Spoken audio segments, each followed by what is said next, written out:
Почитувани, со ребалансот владата на ВМРО крати пари од младите, а не од криминалните тендери. Владата на ВМРО не инвестира во младите, туку крати од младите. Со ребалансот на буџетот, власта повторно покажа кои им се приоритетите. Наместо повеќе пари за младите и демографските политики, тие ги крадат средствата. Сега има помалку пари за демографски политики, за над 70%. Од 71 на само 21 милион денари. Програмата за млади ја кратат за уште 1 милион денари.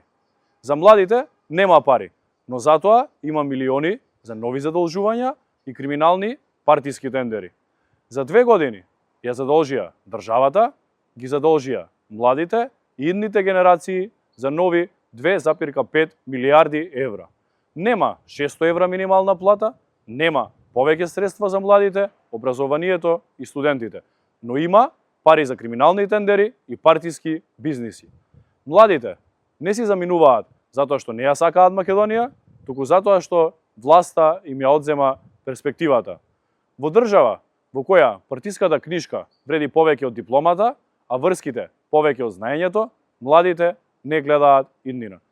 Социјалдемократскиот сојуз на Македонија со амандмани бара повеќе пари за младите, за демографските политики, за студентскиот и ученичкиот оброк, како и за образованието. Ќе продолжиме да се бориме за држава во која буџетот ќе инвестира во младите, а не во криминални тендери.